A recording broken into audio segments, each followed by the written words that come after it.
लतिका और संजय एक दूसरे से बहुत प्यार करते थे। लतिका बहुत गरीब घर की थी, वहीं संजय अमीर घर का इकलौता लड़का था, जिस कारण से उनकी शादी में बहुत ही अड़चने आ रही थी। संजय की मां कोमल बहुत ही चालाक थी। वह अपने बेटे संजय की शादी किसी अमीर लड़की से करवाना चाहती थी। वह नहीं चाहती थी कि संजय किसी गरीब घर की लड़की से शादी करे। वहीं संजय के पिता बहुत ही अच्छे स्वभाव के व्यक्ति थे, जिस कारण से संजय ने अपनी पिता की मदद से लतिका के घर वालों के सामने एक मंदिर में लतिका से शादी कर ली। शादी होने के बाद पापा, आपको लगता है माँ हमारी इस शादी को मंजूरी देगी? बेटा, तू चिंता मत कर, तेरी माँ जरूर मान जाएगी। वैसे भी बहू इतनी अच्छी है, जिसे देखकर तुम्हारी माँ जरूर मान जाएगी। लतिका भगवान के सामने हाथ जोड़कर बोली, हे भगवान, मुझे आशीर्वाद दे कि मैं अपनी सासू माँ का दिल जीत सकूं। बेटी, तू चिंता मत कर, मुझे पूरा यकीन है कि तू एक न एक दिन अपनी सासू माँ का दिल जरूर जीत लेगी और मेरा आशीर्वाद हमेशा तुम्हारे साथ है। इसके बाद लतिका अपने ससुर और पति के साथ अपने घर पहुंचती है, पर यह क्या, जैसा सोचा था बिल्कुल उसका उल्टा हुआ। उसकी सासू माँ लतिका को देखकर बिल्कुल भी गुस्सा नहीं की। वह तो खुशी से थाली सजाकर उन दोनों की आरती करने लगी। यह देखकर संजय और उसके पापा हैरान रह गए। उनको लगा था कि कोमल पूरा घर सिर पर उठा लेगी, पर ऐसा तो कुछ भी नहीं हुआ। कोमल ने लतिका का बहुत प्यार से स्वागत किया। आओ बहू, अंदर आओ, नए घर में तुम्हारा स्वागत है। लतिका खुश थी कि उसकी सास ने उसे अपना लिया था, पर ऐसा कुछ नहीं था। लेकिन कोमल बहुत चालाक थी। अपने मन में कोई ना कोई खिचड़ी वो पका रही थी। मैं ये झूठे प्यार का नाटक ज्यादा दिन तक नहीं चलने दूंगी। मुझे कैसे भी करके इस लड़की को अपने घर से बाहर निकाल देना है। अगले ही दिन से कोमल ने अपना असली रंग रूप दिखाना शुरू कर दिया। जब तक लतिका के पति और ससुर घर पर रहते, तब तक कोमल अपनी बहू से बहुत ही प्यार से पेश आती थी।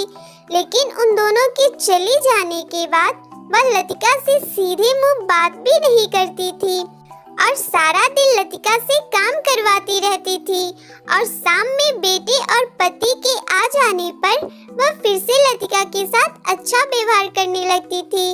इसी तरह एक दिन शाम के भोजन पर, अरे वाह, खीर तो बहुत टेस्टी बनी है।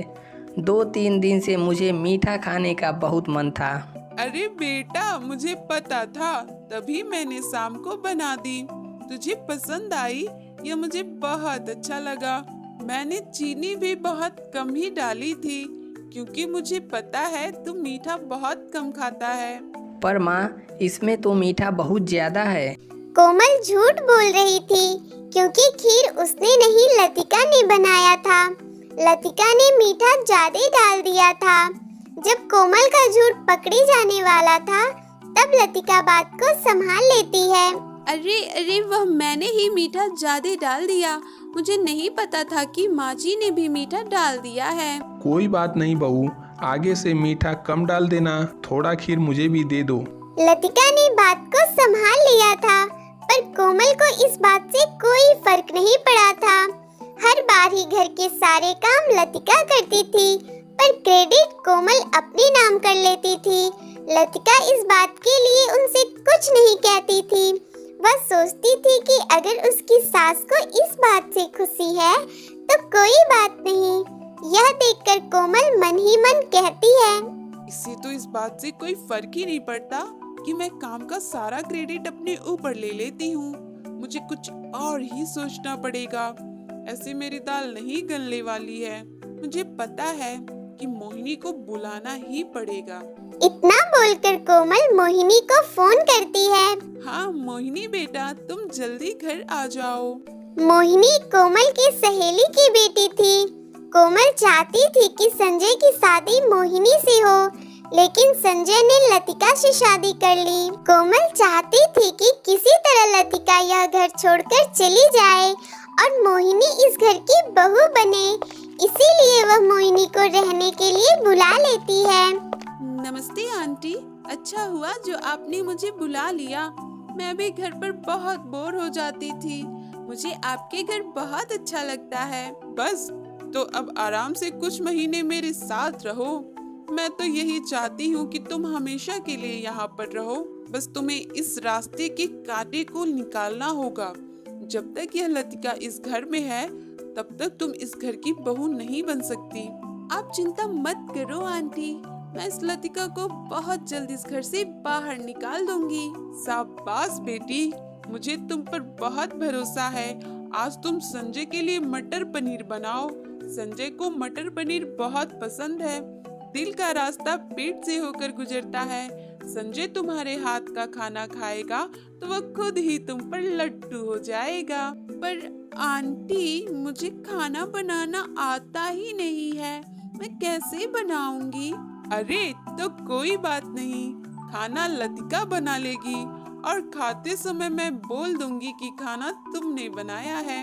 इसके बाद मोहिनी लतिका के कमरे में जाती है और उसे अपनी मीठी बातों में फंसा लेती है। उसे मटर पनीर बनाने को कहती है। लतिका, आज मुझे मटर पनीर खाने का बहुत मन है, प्लीज तुम बना दोगी? बहुत मन कर रहा है। ठीक है, तुम आराम करो, मैं बना देती हूँ। लतिका बहुत मन से मटर पनीर और पराठे तैयार करती है। अब संजय और उसके पापा के आने का समय हो रहा था। तभी उसे बगल के कमरे से चीखने की आवाज आती है। लतिका भागती हुई कमरे में जाती है और उसने देखा उसकी सास कोमल बाथरूम में गिरी थी। आह आह, मेरी कमर, बहुत बहुत दर्द हो रहा है बहू। बाथरूम में पैर फिसल गया और मैं गिर गई। आह, मेरी कमर। माँ जी, मैं डॉक्टर को बुलाती हूँ, तब तक आप बिस्तर पर लेटिए। कुछ देर बाद डॉक्टर के आने पर पता चलता है कि कोमल के कमर की कोई हड्डी डैमेज हो गई है, जिस कारण से उसे महीनों तक बेड रेस्ट करना होगा। यह सुनकर लतिका को बहुत दुख होता है, पर लतिका रसोई घर में चली जाती है अपनी सास के लिए कुछ हल्का खाना बनाने। इधर कमरे में कोमल और मोहिनी थी। मोहिनी, यही अच्छा मौका है। तुम मेरी सेवा करके घर में सबका दिल जीत सकती हो। फिर आराम से तुम इस घर की बहू बन जाओगी। नो आंटी, मैं आपके बाथरूम, आपके कपड़े साफ नहीं कर सकती। डॉक्टर ने कहा है कि आपको बेड पर ही बाथरूम और टॉयलेट करना होगा। छी, ये सब मुझसे नहीं होगा। मुझे इन सब कामों से बहुत चिढ़ाती है, बहुत। जब तक आप ठीक हो जाओगी तब तक मैं आऊंगी।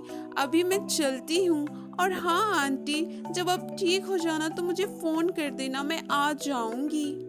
मोहिनी की ऐसी बात सुनकर कोमल की आँख खुल जाती है। वह जिसे अपना समझ रही थी वह अपना नहीं थी। थोड़ी देर बाद लतिका अपनी सास के लिए खाना लेकर आती है और अपनी सास को दवाई भी देती है। लतिका अपनी सास कोमल की खूब सेवा करती है। अपनी बहू के इतने अच्छे व्यवहार को देखकर कोमल रोने लगती है। उधर मोहिनी जाने लगती है। अच्छा आंटी जी, मैं चलती हूँ। आप मुझे फोन कर देना, जब भी बुलाना होगा मैं आ जाऊंगी। नहीं बेटा, अब तुम्हें परेशान होने की और बेवजह आने की कोई जरूरत नहीं है। मेरी प्यारी बहू है मेरी सेवा करने के लिए। तुम अपने घर में खुश रहो। और हाँ, जब शादी करना तो कार्ड भेज देना। मैं अपनी प्यारी बहू लतिका के साथ जरूर आऊंगी। अपनी सास की ऐसी बातें सुनकर लतिका की आंखों में खुशी के आंसू आ जाते हैं। मोहिनी मुंह बनाते हुए वहां से चली जाती है। कुछ महीनों में कोमल की तबीयत ठीक हो जाती है। अब वह अपने बहू के साथ बड़े प्यार से रहती थी। यह देखकर संजय और उसके पापा भी बहुत खुश थे। यदि कहानी पसंद आई हो तो वीडियो को लाइक करें और चैनल को भी सब्सक्राइब कर लें और घंटे के निशान को दबाना बिल्कुल भी ना भूलें।